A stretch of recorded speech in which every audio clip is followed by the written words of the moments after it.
So, lahat magsabi ng praise the Lord. Walang tao siguro sa sanglibutang ito na umaayaw ng pagpapala ng Diyos.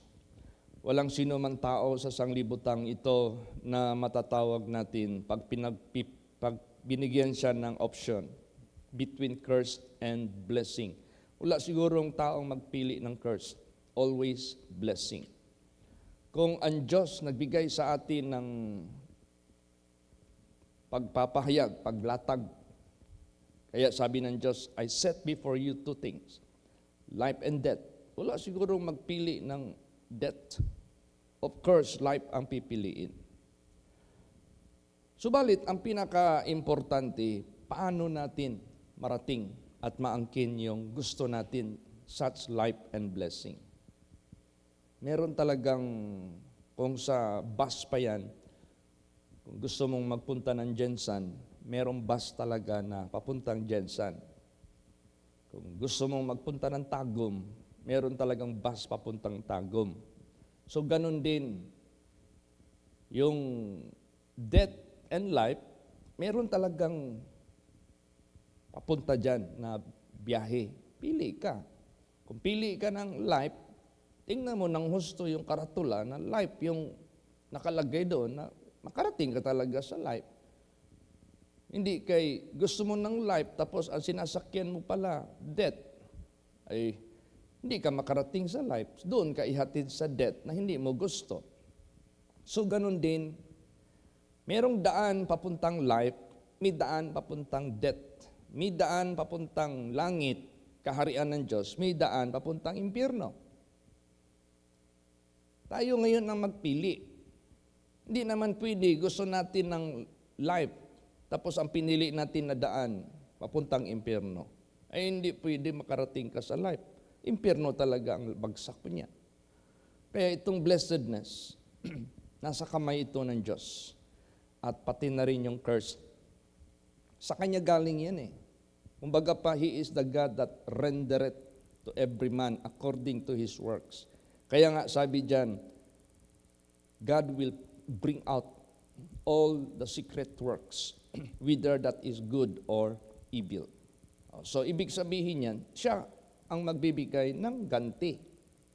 He is the one that rendereth, nagbibigay ng balos o yung tinatawag na resulta sa gawa.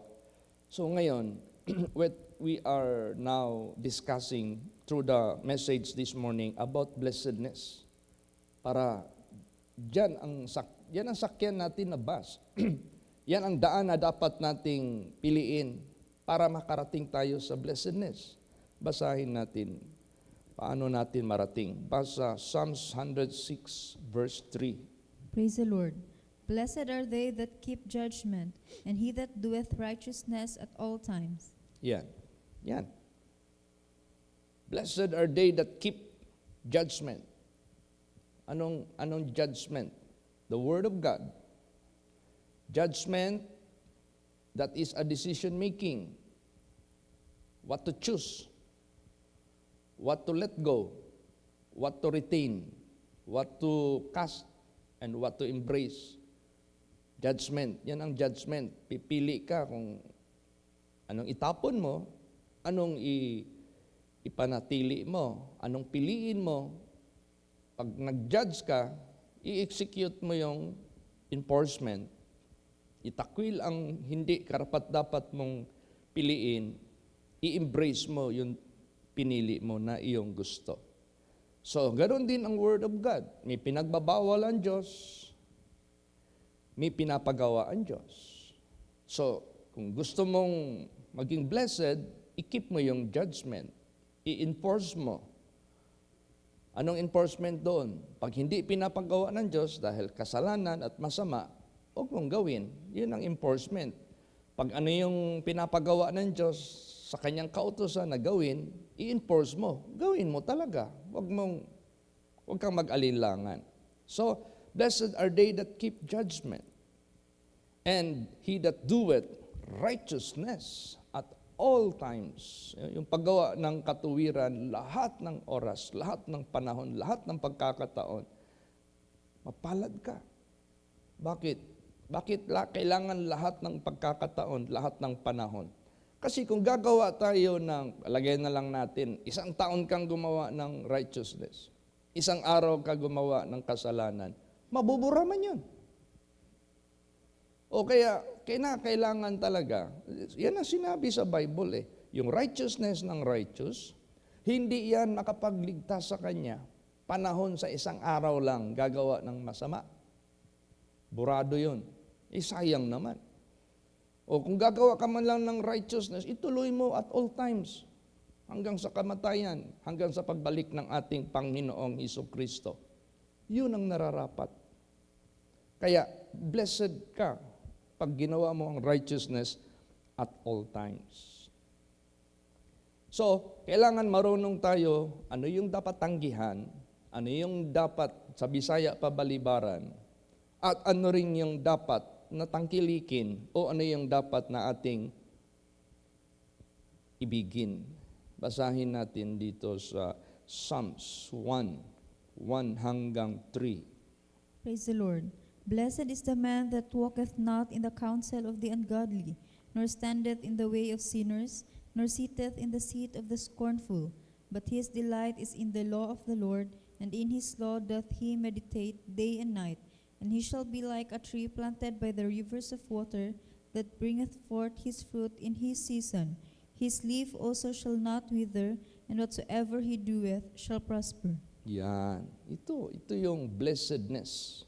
Pag ito'y ginawa mo, pag ito'y pinili mo, sumakay ka ng bus na nakalagay blessed. Marating mo doon destinasyon, blessed or blessing or blessedness or blessed assurance. Pag iyan ang bus na pinili mo, pag yan ang gawa na pinili mo, ano yun? Blessed is the man that walk not in the counsel of the ungodly. Ano pala yung idudulot ng counsel ng ungodly? Payo ng hindi maka-Diyos, tambag sa mga dili Diyos nun. Siyempre, walang ibang advice yung mga ungodly. Ayaw nila sumunod sa Diyos, kaya nga ungodly. Ayaw nilang maniwala sa Diyos, kaya nga ungodly.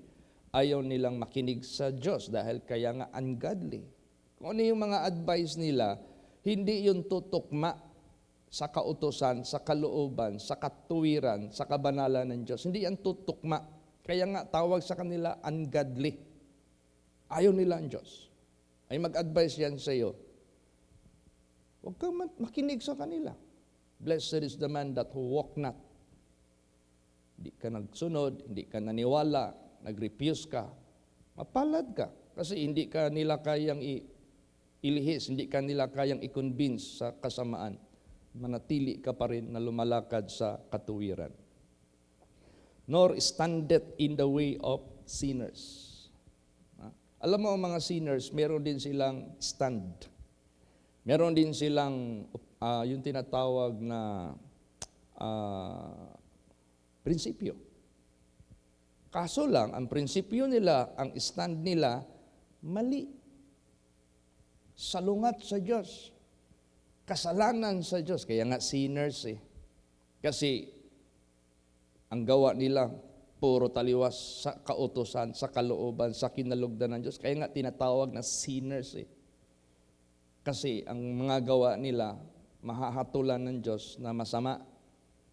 Meron din silang stand.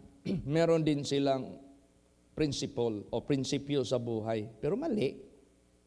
So mapalad ka pag hindi ka sumasabay sa kanilang stand.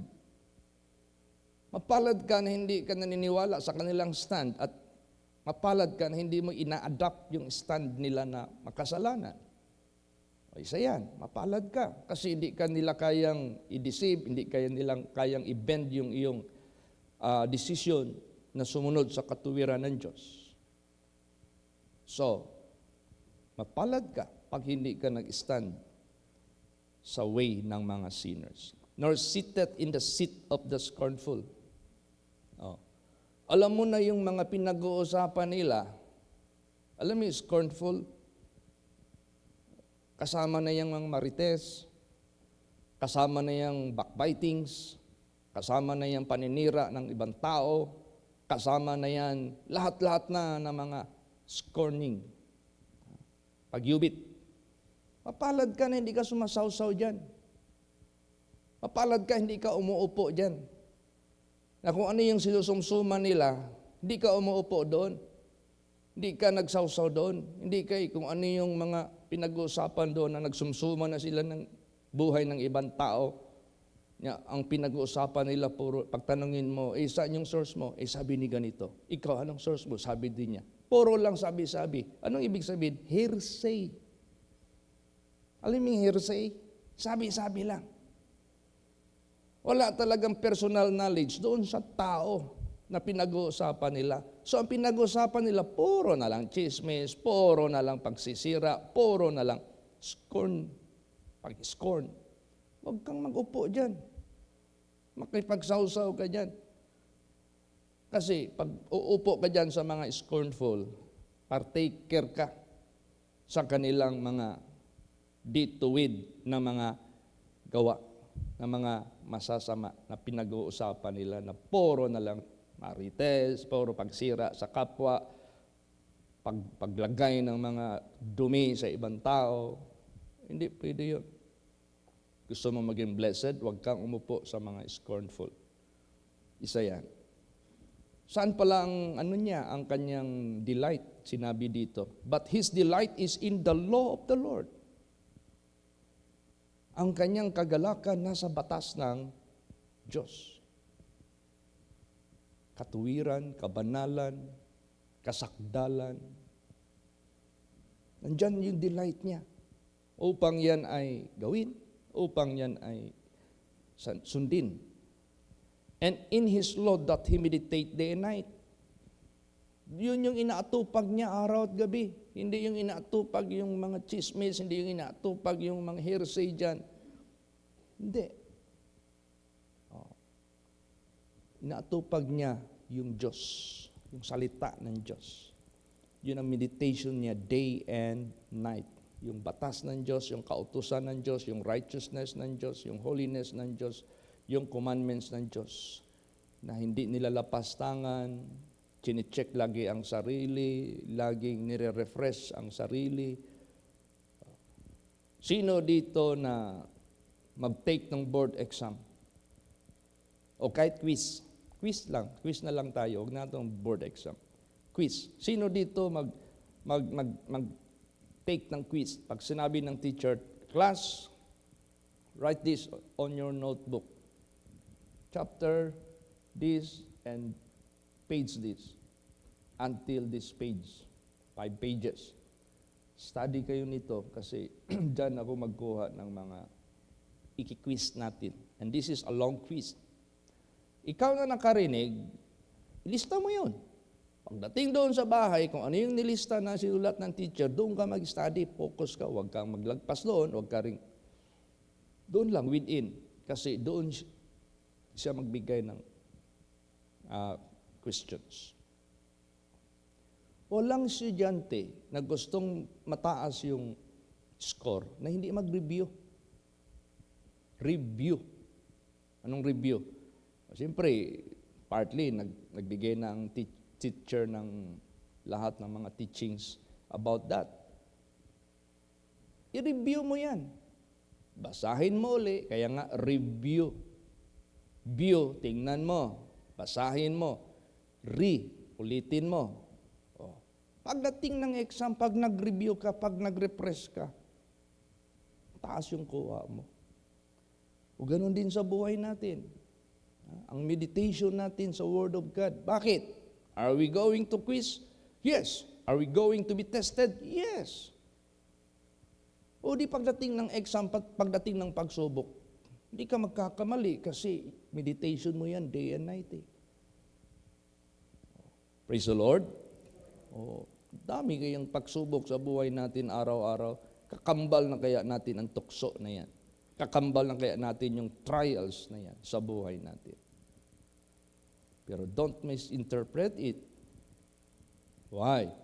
Because the trial of your faith, it's much more precious than of gold that perisheth. Because pag hindi ka nagkasala, iningatan mo, dahil meditation mo yung Word of God day and night sa buhay mo. Hindi ka nagkasala.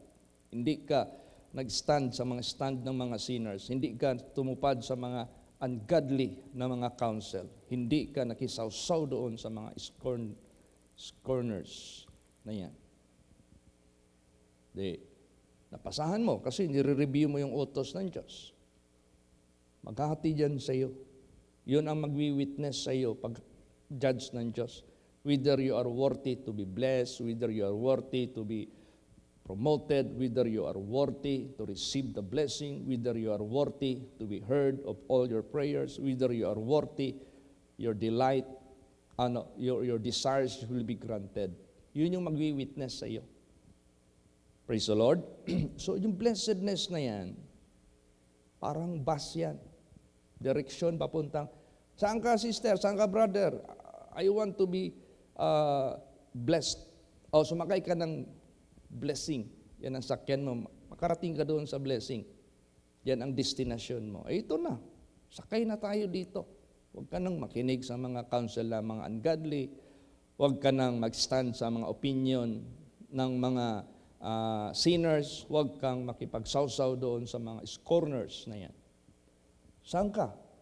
Dito ka sa meditate ka sa Word of God day and night. Ito yung delight mo. So anong sinabi?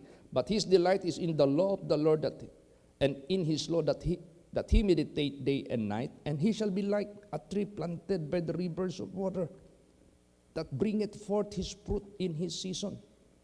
His leaf also shall not wither, and whatsoever he doeth shall prosper. See? Mag-prosper ka. Because God made His promise good to you. Nag-prosper ka. Because God has so much promises and none of those promises failed sa buhay mo. That is success. That is prosperity. Amen? Praise the Lord. O yan yung blessedness na bus na sakyan natin, papunta yan doon. Hindi kay, I want to be blessed. Tapos lahat ng mga bagay dito nagawa na maghatid sa atin sa curse, yun ang sinakyan mo. Disobedient ka, nakikisawsaw ka sa mga scorners na yan, sumusunod ka sa mga ng mga ungodly, nakikinig ka. Wala kang tinatawag na you disregard the truth. You neglect to obey the commandments of God. You neglect to be wise. Ayaw mo maging matalino by keeping the Word of God. So ano pa ang blessedness dito para yan ang sakyan natin? Basa Psalms 119, 1 hanggang 3. Praise the Lord. Blessed are the undefiled in the way, who walk in the law of the Lord. Blessed are they that keep his testimonies, and that seek him with the whole heart. They also do no iniquity, they walk in his ways. Yan. Anong ibig sabihin? Blessed are the undefiled in the way, who walk in the law of the Lord. Kaya nga kanina sinabi doon, who doeth righteousness at all times. Kasi kung at all times kang gumagawa ng righteousness, or hindi ka nag-defile sa buhay mo, iningatan mo ang buhay mo, malayo yung biyahe mo. Praise the Lord. Non-stop yan. Biyahe ka. Tapos may mga nainggit sa'yo. Gusto nilang marating yung kalagayan mo. Bakit ako, sabihin ng sarili mo, hindi ko narating yung narating niya. Mas una pa ako sa kanya. Yung pala, hindi mo iningatan yung daan mo. Nag-defile ka. Wala kang takot sa Diyos. Huminto ka sa paggawa ng kabutihan, tumikim ka ng lust of the flesh. Pinakilos mo yung laman mo. Kung lalaki ka, nanghipo ka ng babae, o kaya may pasikrito kang pitik-pitik dyan sa lust of the flesh or lust of the eyes. So, masuspend. Balik ka nga naman sa zero. Pagod kaya. Oh. Kaya nga, pag undefiled in the way ka, tuloy-tuloy yung biyahe mo. Malayong marating mo Ang Diyos ang gumawa niyan sa buhay mo, hindi ikaw. Pag gagawa tayo ng kasalanan, hindi tayo marunong matakot sa Diyos, hindi natin iningatan yung kalinisan ng buhay natin by keeping the words of God, welcome natin ang tukso, careless tayo sa buhay natin, o balik na naman sa uno. Biyahe ka na naman. Pagtapos nakausad ka lang ng konti, gagawa ka naman ng kasama, balik ka na naman sa uno. So saan yung blessedness doon? Wala. Hanggang mainggit ka na lang doon sa iba. Hanggang siraan mo na lang yung iba para lang makaganti ka. Ay mali yun.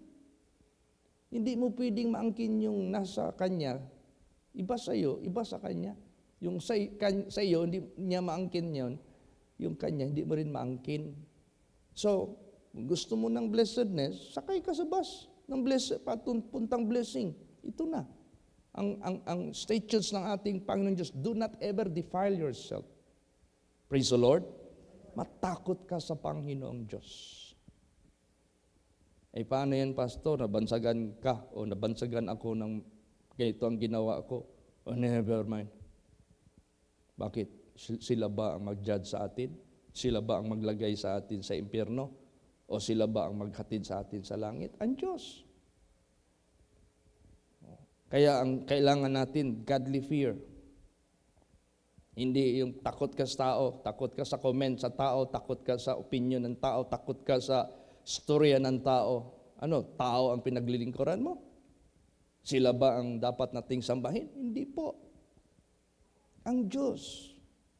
Kaya tayong lahat, lagi niya tayong pinapaalalahanan, lagi niya tayong binibigyan ng tamang landas. Sakay ka na, sumakay ka na dyan, makakarating ka. Yung nakalagay dyan, obedience. Tapos, hihinto ka doon sa blessings. Obedience, ihatid ka doon sa eternal life. Obedience, ihatid ka doon sa success sa buhay mo. Sakay ka dyan. Hindi ka maliligaw yan. Kasi ang driver natin, ang Diyos. Ang piloto natin, ang Diyos. Sige, sakay ka ng disobedience. Mag-defile ka sa sarili mo. Kasi hindi ko mapigilan yung laman ko, Pastor. Yan talaga ang kahinaan ko Sorry na lang. O sige, mag-defile ka. Kasi yan ang kahinaan ko, Pastor, ganito. Pag iniinis ako, talagang gaganti talaga ako. Sorry na lang. O sige, huwag kang magtimpi sarili mo, huwag kang magtiis. I-fulfill mo yung laman mo. Wrath, anger, lahat, envy, lahat na. Ang sinakyan mo, disobedience. Sinong piloto? Si Satanas. Ihahatid ka niyan sa impyerno. Ihahatid ka niyan sa curse. Ihahatid ka niya yan sa unsuccessful na buhay sa sanglibotang ito. Undefiled in the way, who walk in the law of the Lord. Blessed are they that keep His testimonies. Ang dami ng testimonies dito sa nakasulat sa Bible. Ito, pag ginawa mo ito, Haman, magmamataas ka sa sarili mo, binagsak si Haman. Ito, pag itong ginawa mo, Mordecai, hindi sumasamba sa tao, ang Diyos lang sinasamba, promoted. Testimonies yan ng Diyos. Joseph, nanindigan sa mga tukso sa buhay, pinagpala ng Diyos. Sa married life niya, napakaganda. Sa kanyang promosyon, ginamit siya ng Diyos. Yung panaginip niya, natupad.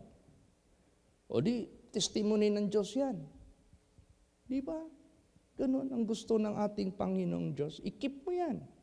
Gawin mo yan. The testimony of the Lord is the spirit of prophecy, foretelling us what will happen if you do the same way. And that seek Him with a whole heart. Paghahanap tayo sa Panginoon, whole heart, wholehearted. Para wala nang masingitan si Satanas. Para wala ng falsehood, para wala ng ano pa mga bagay na yan. They also do not iniquity. Hindi ka talaga gumagawa ng iniquity. They walk in His ways. Yung ways talaga ng Diyos ang nilalakaran mo. Praise the Lord. Ay, sigurado yan. 100% yan. Dadaling ka niyan sa destinasyon mo, sa blessing. Alam mo, ang ating Panginoong Hesukristo, may mga tao dito sa Bible na nagpahayag ba ng kanilang opinion? Sabi ng mga tao, blessed is she that bear you. Blessed is she that conceive you. Blessed is she whose dughan na doon ka nagsasak. Siyempre, they are referring to Virgin Mary.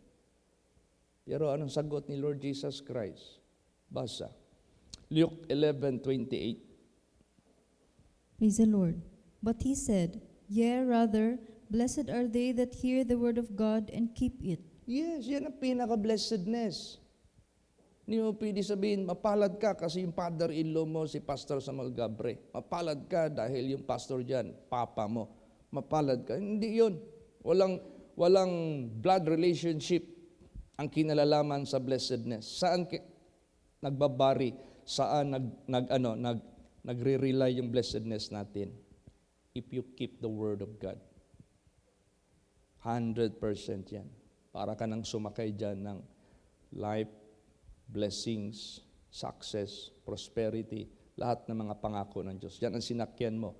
Ihatod yung ka dito. Di ka mawala. Yan ang sagot ni Jesus. Yeah, rather blessed are they that hear the word of God and keep it. So if you keep the word of God, hindi ka madidefile. If you keep the word of God, hindi ka magdo ng iniquity. So, tuloy. Yan ang teaching ni Jesus sa atin sa word of God. Amen? Praise the Lord. This is the most accurate teaching. This is the most perfect guidance of God. Na hindi talaga yan. Kumbaga pa, heaven and earth shall pass away, but the word of God shall never fail. Hindi yan mag-fail. Hindi yan pacham-pacham. Hindi kaya ang pagsunod natin kay Lord Jesus Christ, pagtingin-tingin ka sa langit, Lord, hindi mo man siguro ako makita. Hindi yun. Sure yan. Pag sumunod ka sa Diyos, meron at walang nakakakita, sumunod ka sa Kanya. Sure yan, 100%. Pag walang taong pumuri sa iyo, pero gumawa ka ng kabutihan sa mata ng Diyos, sure yan. Kahit siraan ka pa ng mga tao, hindi mababago yung blessing ng Diyos sa buhay mo. Hindi mababago hindi magde-depend yung iyong future sa mga comment ng tao, storya ng tao. Hindi dyan nagbabase yan sa gawa natin. Amen? Praise the Lord. Yung gawa natin, itukma natin sa obedience sa Kanyang banal na salita. Kahit pa magaling ka magpabango sa tao, magaling ka mag-pretend sa sarili mo, magaling ka mag-convince ng mga tao, tapos yung pala disobedient tayo, yung curse ng Diyos, sharpshooter ang Diyos, tamaan ka talaga. Hindi ka makalikay niyan. Sure yan. Kung ano yung sinabi ng salita ng Diyos, yan na. Hindi na yan mababago.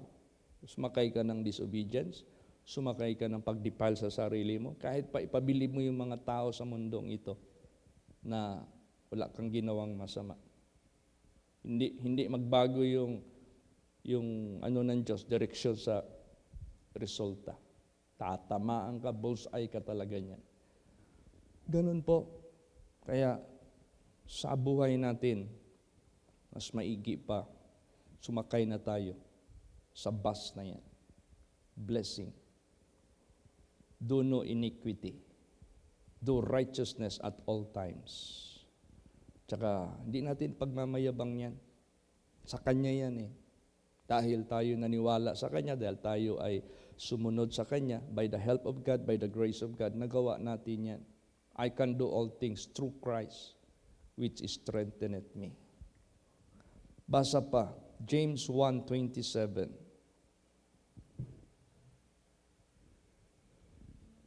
Ah, 25, sorry. James 1:25. Praise the Lord. But whoso looketh into the perfect law of liberty, and continueth therein, he being not a forgetful hearer, but a doer of the work, this man shall be blessed in his deed. Yan. Hindi mo nalimutan.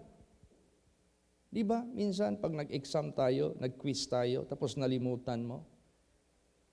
So, magbintot-bintot ka na lang. Pag bintot-bintot mo, mali pala. Oo. So, dito, tumingin ka ng husto sa law of liberty, which is the Word of God, at nagpatuloy ka, hindi ka forgetful hearer. Talagang tinandaan mo ng husto. Pagdating ng test, pagdating ng tukso, tama yung ginawa mo kasi naalaala mo ang mga salita ng Diyos. But a doer of the work, this man shall be blessed in his deed. Tama ang ginawa mo.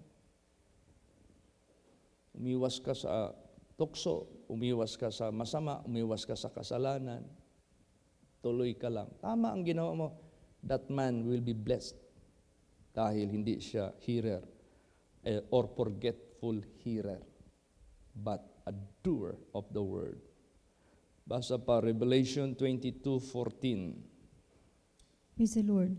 Blessed are they that do his commandments, that they may have right to the tree of life, and may enter in through the gates into the city.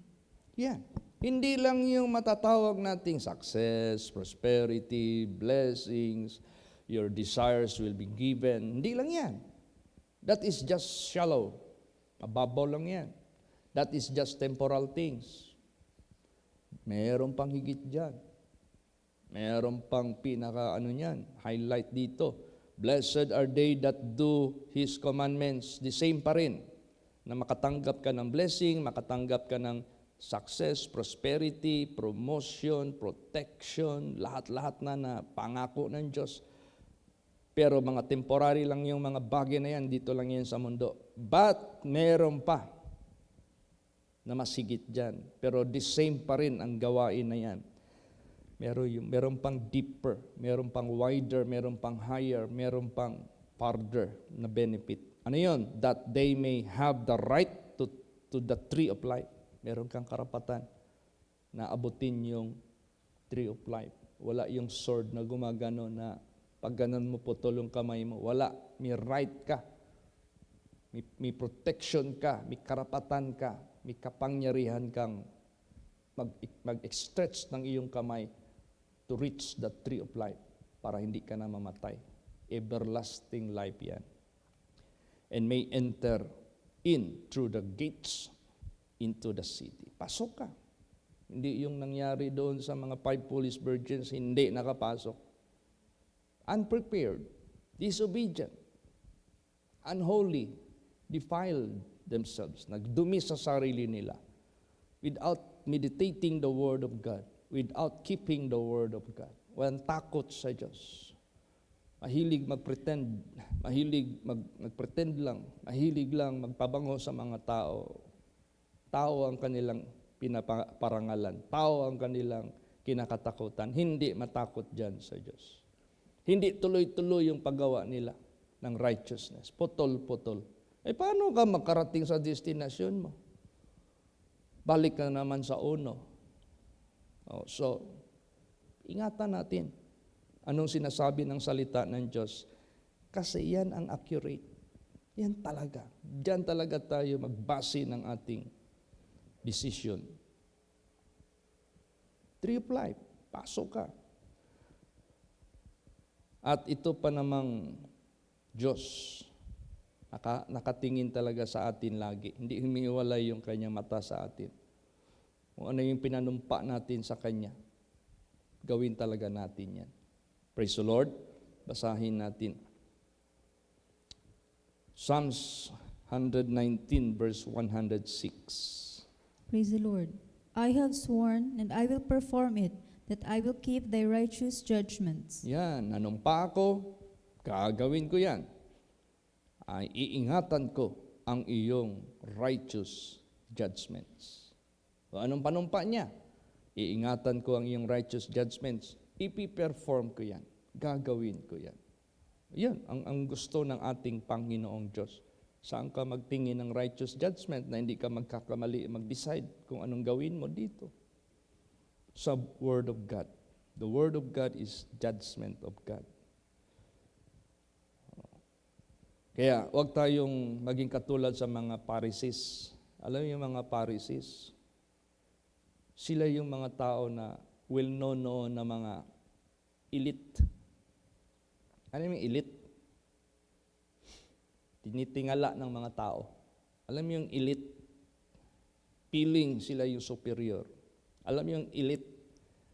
Feeling na sila yung top of all. Pero sa mata ng Diyos, sa mata lang ng tao, elite sila. Sa mata lang ng tao, malinis sila. Sa mata lang, kasi the way sila mag-dress up, puting-puti. Magpunta dyan sa mga market, ang haba ng mga manggas. Tingnan mo talaga, hindi makabasag ng baso. Wala. Pero,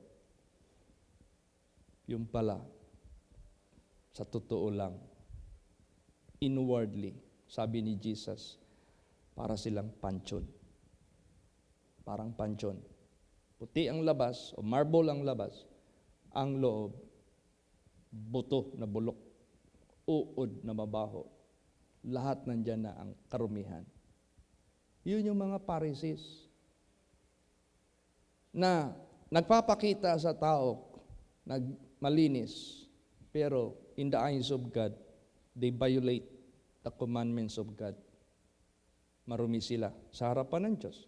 Pag i-violate natin ang commandments of God, nagkasala ka. Pag nagkasala ka, narumihan ka. Basahin natin, example. Luke 11:42. Praise the Lord. But woe unto you, Pharisees, for ye tithe mint and rue and all manner of herbs, and pass over judgment and the love of God. This ought ye to have done, and not to leave the other undone. Yan. Isa yan, yung tithings. Alam mo yung pinagkukunan nila ng tithings? Galing lang sa damo. Damo ito herbs. Alam mo yung herbs? Kung saan lang yan nagtubo. They are not being planted, but they are just naturally grown. And anybody who would take as gulay or herb, they can avail that. Doon sila nagbibigay ng tithes.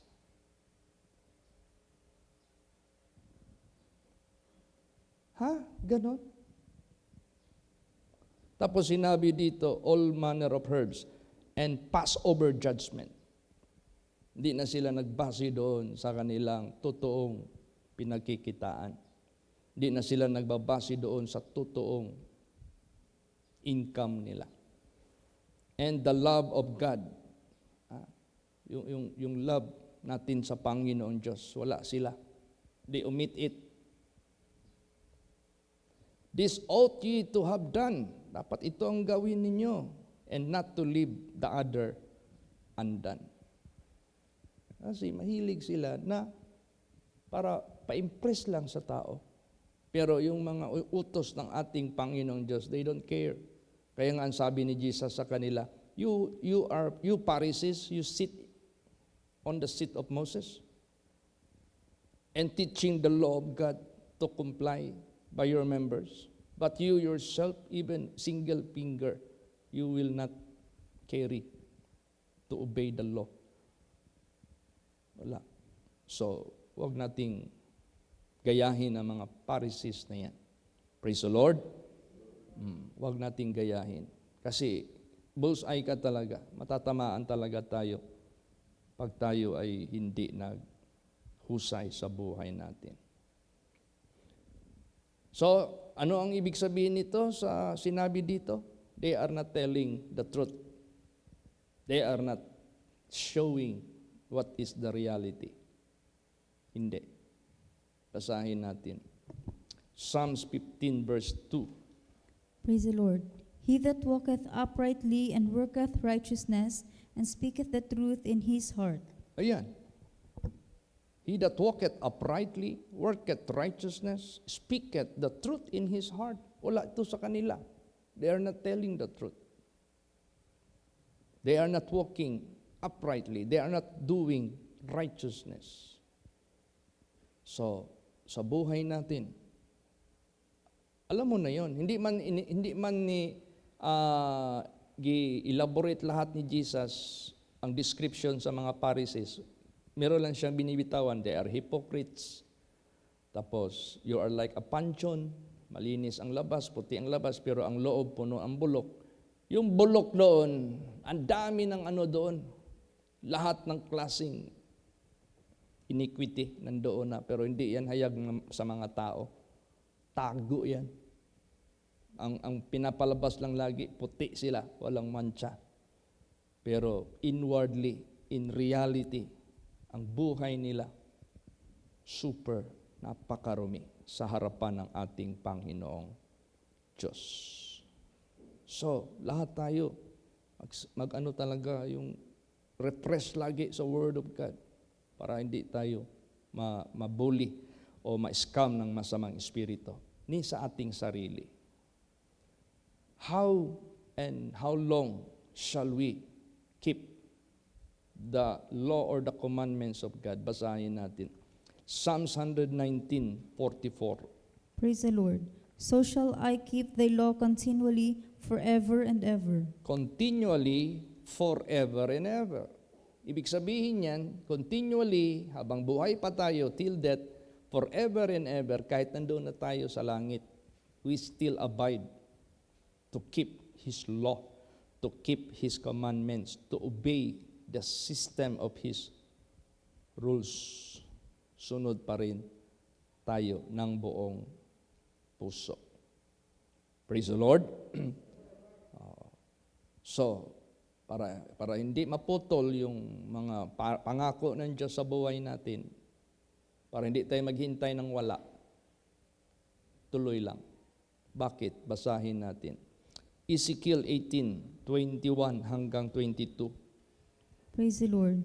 But if the wicked will turn from all his sins that he hath committed, and keep all my statutes, and do that which is lawful and right, he shall surely live, he shall not die.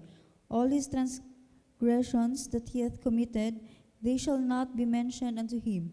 In his righteousness that he hath done, he shall live. Yan. Wala namang sabihin natin sa atin dito na may isang matuwid before we met Christ.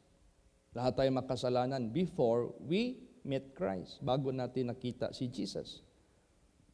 So, kailan nahinto ang kasalanan ng masamang taong ito? When he met Christ. Praise the Lord. Nagbago siya. Hindi siya sisingilin sa kasamaan niya. Pero ang importante diyan, continuous. Till death.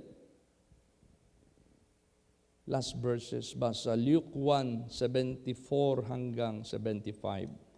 Praise the Lord.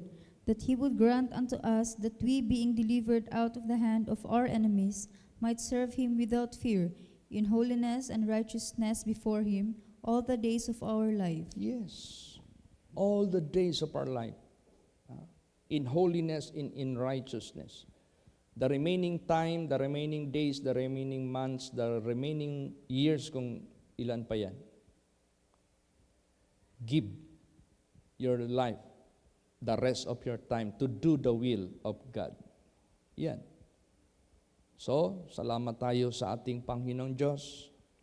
He always give us the refreshment. We are being refreshed day by day. Amen? Praise the Lord. Ang purpose po nito, hindi maudlot, hindi masuspend yung good promises of God. Iniingatan ito ng Diyos sa atin. Ang tanong, do we care? Ang tanong, are we concerned about it? Are we aware of it?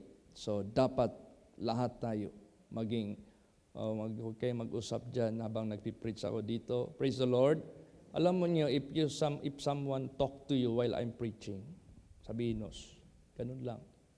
Para hindi na wait to buy madamay ka din na. Oh, aware kayo ha? Praise the Lord. Yung ang judge nga na tao, wala nga mag-ingay dyan. Pupukpukin ka dyan ng martilyo. May martilyo yan sila. Tayo pa kaya nandito tayo sa sanctuary? Napaka-importante talaga ng salita ng Diyos. Sabihin ko po sa inyo, treat it as more than necessary food. Do not talk while someone is preaching. Lalo't na magpipreach. Lalo't na magsa-Sunday school. Kinig kayo ng gusto. Huwag kayong magtapiko dyan sa buhay ninyo dyan. Kasi this is not the time for you to talk to others. Praise the Lord. Makinig lang. I-hold nyo muna kung ano yung gusto nyong pag-usapan after sa service natin. Okay, you go. That's your turn. Amen? Praise the Lord. Magsitayo po ang lahat. Sige po, mag-aatindog ang tanan.